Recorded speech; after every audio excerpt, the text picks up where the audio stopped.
जय हिंद, जय शिक्षक। Welcome back to my channel.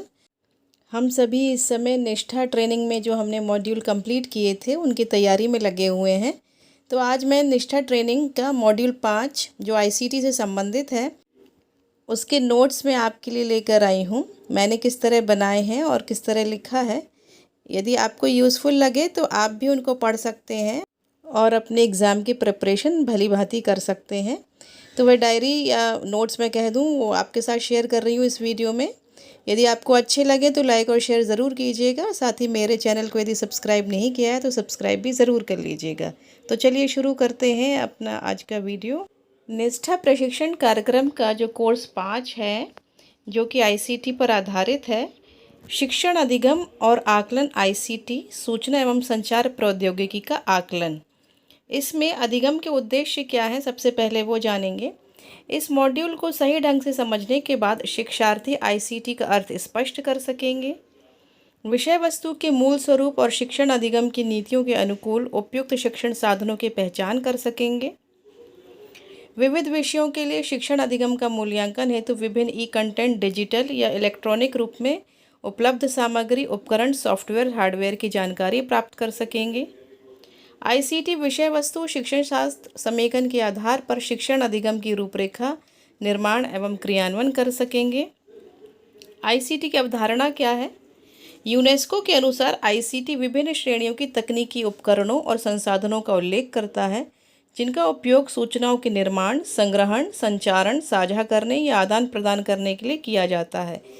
इन तकनीकी उपकरणों और संसाधनों में कंप्यूटर, इंटरनेट, वेबसाइट, ब्लॉग और ईमेल, सीधे प्रसारण की प्रौद्योगिकी जैसे कि रेडियो, टेलीविज़न और वेबकास्टिंग, रिकॉर्डिंग प्रसारण प्रौद्योगिकी, पॉडकास्टिंग, ऑडियो और वीडियो प्लेयर और स्टोरेज उपकरण और टेलीफोन, फिक्स्ड या मोबाइल, उपग्रह, दृश्य और वीडियो कॉन्फ्रेंस आदि शामिल हैं। किसी भी तकनीकी उपकरण को आईसीटी के रूप में कैसे वर्गीकृत किया जाए? डिजिटल सूचना के निर्माण, संग्रहण, पुनः प्राप्ति, फेरबदल, संचारण और प्राप्त करने के लिए उपयोग की जाने वाले किसी भी उपकरण तकनीक को आईसीटी के रूप में वर्गीकृत किया जा सकता है। स्मार्टफोन को आईसीटी उपकरण के रूप में वर्गीकृत किया जा सकता है क्योंकि उसका उपयोग एक डिजिटल इमेज बनाने और उसे जब भी आवश्यक हो संग्रहित और पुनः प्राप्त करने के लिए किया जा सकता है। मैं भी अपना वीडियो मोबाइल पर ही बना रही हूँ। ज़रूरत के अनुसार डिजिटल इमेज में बदलाव भी किया जा सकता है और जैसे दूसरों को भेजकर उस पर प्रतिक्रिया भी प्राप्त की जा सकती है। यहाँ हम कुछ मोबाइल ऐप की बात करेंगे जो शिक्षण अधिगम में सहायक है। पहला एनाटॉमी 4D, दूसरा ऑनलाइन लैब्स, नेक्स्ट है क्वीवर, फिर नेक्स्ट है स्काई व्यू, फ्री, एक्चुअली ये फ्री है, फरवरी नहीं है। फिर नेक्स्ट है arts and culture, then star tracker, then PHET, फिर है स्टॉप मोशन एनिमेशन, फिर है स्ट्रीट व्यू और 10वां है केहूट। तो इस तरह के कुछ मोबाइल एप्लीकेशन हैं जो आईसीटी के हैं और हमारे शिक्षण अधिगम में हमारे लिए सहायक हो सकते हैं। ई सामग्री में हम क्या क्या शामिल कर सकते हैं? पहला है विषय यानी टेक्स्ट, छवि यानी कि इमेज, ऑडियो मतलब श्रव्य सामग्री, वीडियो मतलब दृश्य सामग्री, संवादात्मक यानी इंटरएक्टिव, एनिमेशन और सिमुलेशन। शिक्षक आईसीटी का विवेकपूर्ण ढंग से उपयोग करने में तभी सक्षम होंगे जब वह विषय वस्तु का विश्लेषण कर पाएँ और उसके अनुरूप उपयुक्त मीडिया का चयन कर सकें और उसे उचित ढंग से विद्यार्थियों के सामने प्रस्तुत कर सकें जिससे विद्यार्थी आसानी से विषय वस्तु समझ सकें। हमें इसके लिए निम्नलिखित बातों पर विचार करना होगा। पहला, स्कूल में आईसीटी की कौन कौन सी सुविधाएं उपलब्ध हैं? स्कूल का सहायक तंत्र आईसीटी का उपयोग करने के लिए कितना प्रेरित करता है? शिक्षकों के पास कौन कौन सी आईसीटी दक्षताएं हैं? क्या सभी विद्यार्थी आईसीटी का उपयोग कर सकते हैं?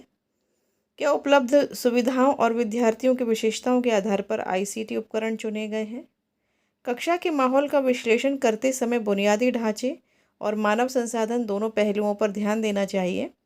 बुनियादी ढांचे के अंतर्गत कक्षा का सामान्य ढांचा आता है जैसे बिजली, प्रक्षेपण प्रणाली, internet, printer, computer, tablet, laptop आदि की उपलब्धता।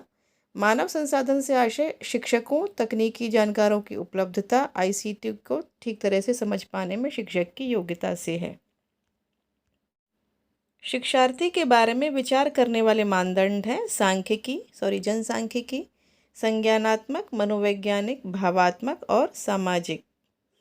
जनसांख्यिकी में शिक्षक कक्षा के आकार, आयु के संदर्भ में विभिन्नता, सांस्कृतिक संदर्भ, सामाजिक आर्थिक स्थिति, जेंडर, हाशियाकरण, भौगोलिक स्थिति और उपलब्धता, तकनीकी सुगमता पर विचार कर सकता है। संज्ञानात्मक और पूर्व ज्ञान में शैक्षिक स्तर, प्राथमिक, उच्च प्राथमिक, अनिवार्य ज्ञान और अनुभव, सीखने की शैली, डिजिटल साक्षरता का स्तर, संज्ञानात्मक क्षमता। भावात्मक और सामाजिक में शिक्षक शिक्षण और अधिगम, ऑनलाइन शिक्षण के वातावरण, स्वयं के प्रति सोच, प्रेरक स्तर, पारस्परिक संबंध और जिन क्षेत्रों में उनकी रुचि है उसके बारे में अपने स्वयं के दृष्टिकोण का आत्मविश्लेषण कर सकते हैं। दैहिक में दृष्टिबाधित छात्र को शैक्षिक संसाधन प्रदान करते समय जानकारी को उस तक पहुंचाने में टेक्स्ट टू स्पीच जैसे ICT उपकरण महत्वपूर्ण भूमिका निभाते हैं। कुछ सॉफ्टवेयर बनाए गए हैं जैसे जियोजेब्रा, जिसकी श्रेणी है विशिष्ट विषय है गणित की, हैंगमैन विशिष्ट विषय अंग्रेजी, कैल्शियम विशिष्ट विषय रसायन विज्ञान, एवोगैड्रो विशिष्ट विषय रसायन विज्ञान, भुवन विशिष्ट विषय भूगोल, जी कंप्राइज एजुकेशन विशिष्ट विषय सभी विषय प्राइमरी के, ऑडोसिटी सामान्य, ओपन शॉट सामान्य, फ्री प्लेन सामान्य और GIMP सामान्य। जब हम ऑनलाइन ट्रेनिंग ले रहे थे तो इसमें जो लास्ट के 10 प्रश्न थे उनके आंसर इस प्रकार हैं। पहला आंसर है ई सामग्री निर्माण की निःशुल्क एवं ओपन सोर्स सॉफ्टवेयर मंच है, ऑडेसिटी और open shot video editor, HSP, scratch आदि। दूसरा है open shot video editor games और एनिमेशन बनाने के लिए फ्री ऑनलाइन प्रोग्रामिंग सॉफ्टवेयर है, ये कथन सही नहीं है। तीसरा है ई पाठशाला है, क्या है?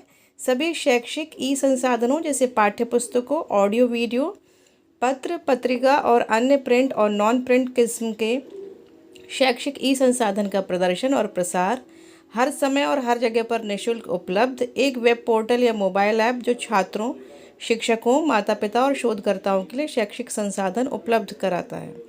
स्वामित्व एवं सॉफ्टवेयर जिसे कॉपीराइट धारक से पुनः उपयोग और पुनर्वितरण की अनुमति की आवश्यकता होती है, जिसे उपयोग करने के लिए लाइसेंस की आवश्यकता होती है। इनमें से कोई भी एक फ्री और ओपन सोर्स सॉफ्टवेयर नहीं है।